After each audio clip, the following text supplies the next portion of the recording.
Hello guys, स्वागत है आपका अपने यूट्यूब चैनल उड़ान परिवार चाणक्य क्लासेज में। जैसे कि हम अभी तक काफ़ी कुछ चीज़ें पढ़ चुके हैं इसके बारे में, साइंस एंड टेक्नोलॉजी के बारे में। तो ये हमारा दूसरा पार्ट है।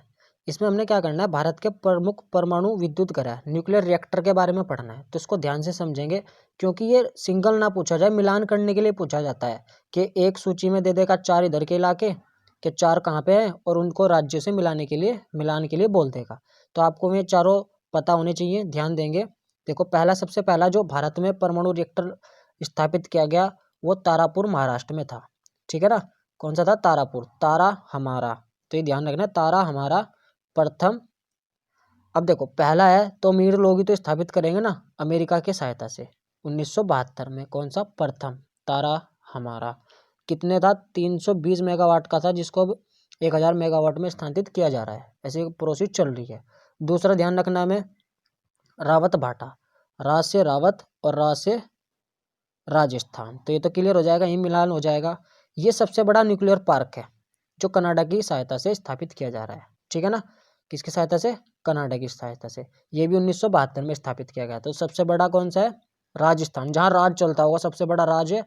और तारा हमारा महाराष्ट्र में है। नरोरा है ना, नरोरा कहाँ पर है? यूपी में। तो NUP है ना, नप, NUP, नरोरा कहाँ पे? यूपी में। ठीक है। तीसरा काकरापारा, काकापारा यानी कि गुजरात। कहाँ पे है? गुजरात में। ठीक है ना। तीसरा बात करें यदि हम, चौथा 1 2 3 4। ठीक है ना। ये 5वें नंबर का है केगा। केगा कहाँ पे हमारा? देखो, क से केगा और क से कर्नाटक। बस एक बार दिमाग में इमेज सेट कर लो, क से कर्नाटक, क से केगा, रा से राजस्थान, रा से रावत भाटा, ता से तारापुर, तारा हमारा। ठीक है ना। और काकरापारा गुजरात। कुंडनकुलम, कुंडनकुलम कहाँ है? कन्याकुमारी में। देखो, कुंडल जो कन्या होती है, लड़कियां होती है, वहीं तो कानों में ज़्यादातर कुंडल पहनती है।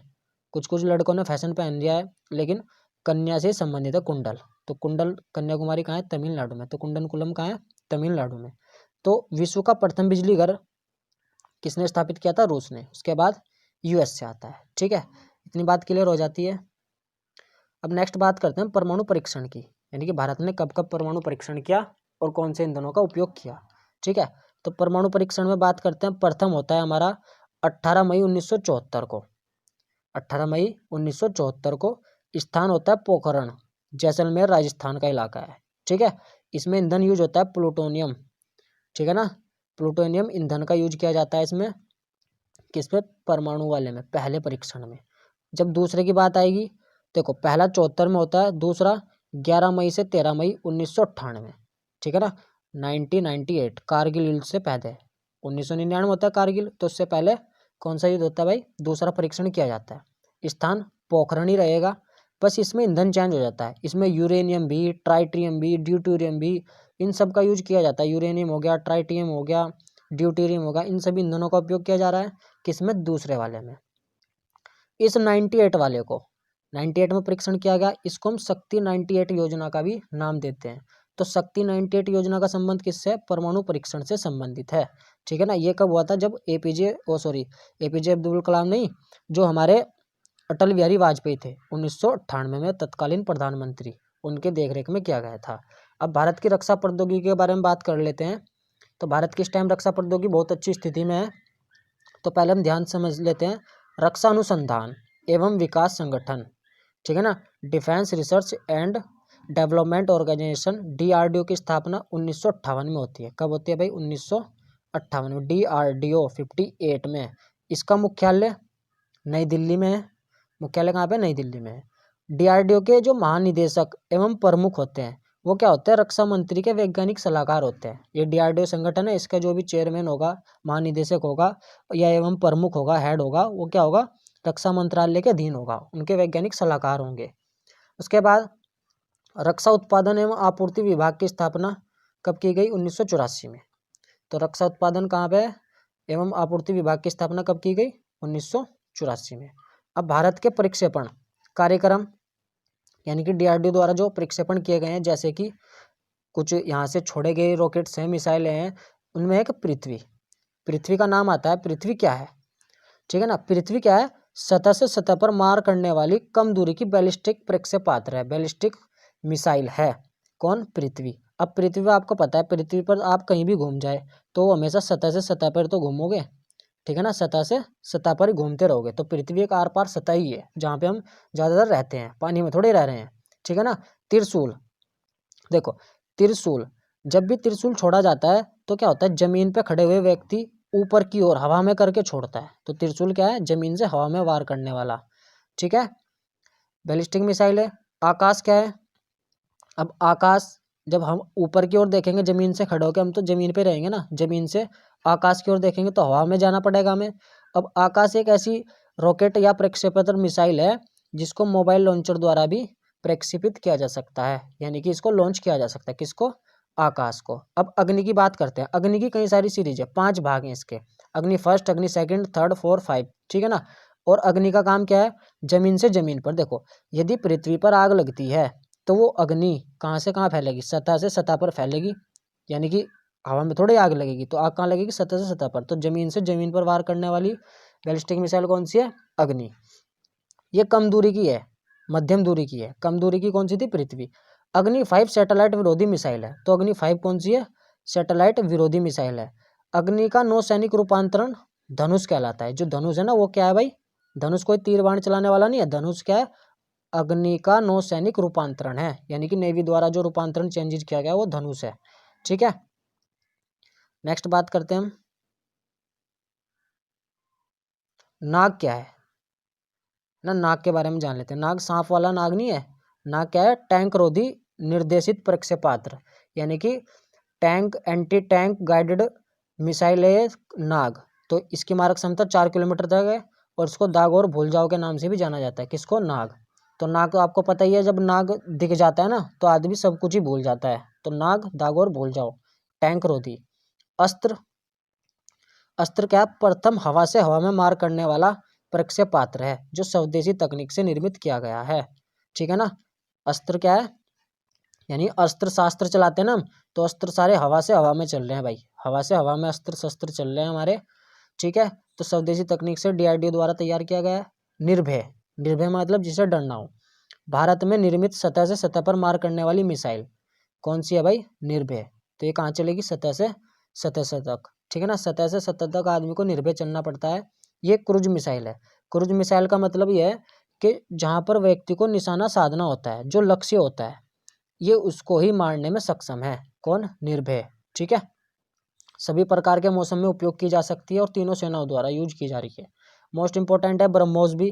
ब्रह्मोस 2 नदियों के संयोग से बना है। देखो ब्रह्म प्लस मोस, यानी कि ब्रह्मपुत्रा जो नदी है उसका शुरू का स्टार्टिंग ब्रह्मपुत्र, भारत में बहती है ब्रह्मपुत्र नदी, और मोस्कवा रूस में बहती है। तो ब्रह्म प्लस मोस, तो दोनों की संयुक्त परियोजनाओं से, दोनों के संयुक्त सहयोग से ब्रह्मोस का निर्माण हुआ है। यह सतह से सतह पर मार करने वाली सुपरसोनिक क्रूज मिसाइल है।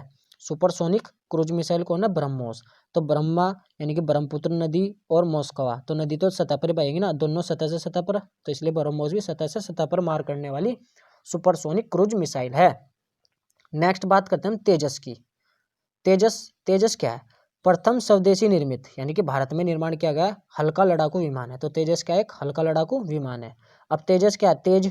तेज यानी कि हवा, हवा से हवा में, धरती पर, समुद्र में मार करने में सक्षम है। यानी कि ये हवा से तो हवा में भी करेगा मार, धरती पर भी करेगा और समुद्र में भी करेगा। तो ठीक है, वो कौन है? तेजस, तेज गति का।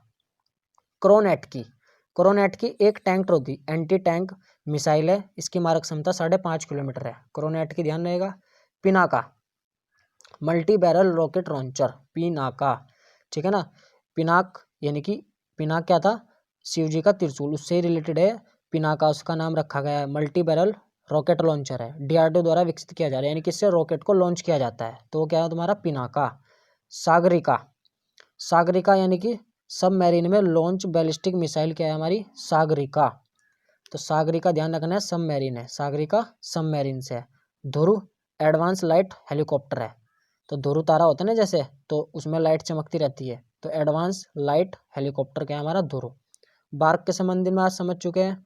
Bhabha atomic research centre missile रोधी रक्षा प्रणाली पर कार्य करता है हमारा, और यह रक्षा प्रणाली वर्तमान में USA और इजराइल और भारत के पास है। बार्क एंटी जो मिसाइल रोधी सुरक्षा प्रणाली है। यहाँ तक कवर है आपका। फिर अब थोड़ा विविध को जान लेते हैं फटाफट, ध्यान देंगे। साइंस एंड टेक्नोलॉजी में विविध का पार्ट है ये। वैज्ञानिक और औद्योगिक अनुसंधान परिषद का अध्यक्ष कौन होता है? तो कौन होता है? प्रधानमंत्री, CSIR का। CSIR की स्थापना 1942 में की गई है, 1942 ध्यान रखेंगे। और CSI का मुख्यालय नई दिल्ली में। तो प्रधानमंत्री भी नई दिल्ली में बैठते हैं ज़्यादातर, ठीक है ना। तो कृत्रिम उपग्रह को प्रक्षेपण की समय दिशा क्या होती है भाई? जब आर्टिफिशियल सैटेलाइट लॉन्च कर रहे हैं तो उनकी गति क्या होगी? देखो, जैसे पृथ्वी पश्चिम से पूर्व की ओर घूमती है, पश्चिम से पूर्व की ओर घूमती है, ऐसे ही रॉकेट लॉन्चों को हम क्या करते हैं? पश्चिम से पूर्व की दिशा में ही लॉन्च करते हैं। मौसम संबंधी जानकारी प्राप्त करने के लिए गुब्बारों में कौन सी गैस भरी जाती थी? तो गुब्बारों में भरे जाने वाली गैस कौन सी है? आपकी हीलियम है। नेशनल स्कूल ऑफ डिजाइन केंद्र, ये कहाँ पर है आपका? नेशनल स्कूल ऑफ डिजाइन केंद्र पुणे में है। पुणे महाराष्ट्र के पास का इलाका है, ध्यान रखेंगे। आईसी चिप किस चीज़ की बनी होती है? सिलिकॉन की। आईसी इंटीग्रेटेड चिप किसकी बनी होती है भाई? सिलिकॉन की। और निर्माणकर्ता कौन है इसके? किल्वी। तो आईसी को किसने किया भाई? आईसी किल, मैंने मरते हुए देखा, आईसी किल, तो किल्वी, ये ध्यान रहेगा। पॉलीग्राफ, पॉलीग्राफ से संबंध में आ रहा है। पॉलीग्राफ यानी कि जो आदमी की पोल खोलता हो, यानी कि झूठ का पता लगाता हो, झूठ का पता लगाने वाला यंत्र, पॉलीग्राफ। क्रोनोग्राफ क्या है फिर? अब क्रोनोग्राफ यानी कि कोरोना को निकालता होगा, कोरोना के बारे में बताता होगा, इसलिए इंपॉर्टेंट है ये शब्द क्रोनोग्राफ। अंतरिक्ष में उठे तूफान की, हमारे अंतरिक्ष में यूनिवर्स में जो तूफान उठता है उसकी पूर्व जानकारी देने वाला उपकरण हमारा क्या है? क्रोनोग्राफ। इससे हमें पता लग जाता है कि अंतरिक्ष में तूफान कब आने वाला है। फैक्स से आप क्या समझते हो? फैक्स देखो, एफ से मतलब है फॉर, ए से मतलब है अवे, और एक्स से मतलब है जीरोक्स, यानी कि फॉर अवे जीरोक्स। इसको क्या बोलते हैं? दूर तक जीरोक्स को या फोटोकॉपी को भेजने का साधन क्या होता है? वो फैक्स होता है, उसे फैक्स बोलते हैं। सार्क क्या है? एस से सीवियर एक्यूट रेस्पिरेटरी सिंड्रोम के विषाणुओं को पैरामैक्सिमो वायरस के रूप में चिन्हित किया गया है। किसको? सार्क को। कौन से वायरस में? पैरामैक्सिमो। यह किस परिवार का है? तो ये कोरोना वायरस के परिवार का है। कौन? सार्क। फिर उसके बाद नेक्स्ट जानते हैं नेविरेपिन क्या है। नेविरेपिन क्या है? जो महिलाएं एड्स से ग्रस्त हो जाती है ना, उनकी बच्चों की सुरक्षा के हेतु विकसित एक तकनीक है या दवाई है। कौन? नेविरेपिन। तो उसको दे दिया जाता है और बच्चों को एड्स की बीमारी माँ से नहीं हो पाती है फिर, ठीक है। नेक्स्ट है टेस्ट ट्यूब बेबी तकनीक के जनक कौन है? तो टेस्ट ट्यूब बेबी के एडवर्ड्स है ना, एडवर्ड्स है। तो प्रथम टेस्ट बेबी कौन है? लुइस ब्राउन, यानी कि जो बेबी हुआ था ना थोड़ा ब्राउन कलर का हुआ था, तो टेस्ट ट्यूब बेबी प्रथम कौन है? ब्राउन। तो जनक रॉबर्ट एडवर्ड्स। तो यहाँ तक आपको साइंस एंड टेक्नोलॉजी समझ में आ गई होगी, उम्मीद करता हूँ। प्लीज़ आप वीडियो को लाइक करें और हमें कमेंट करके ज़रूर बताएं, ताकि हम आगे फिर नई सीरीज और स्टार्ट कर सकें। तब तक के लिए धन्यवाद।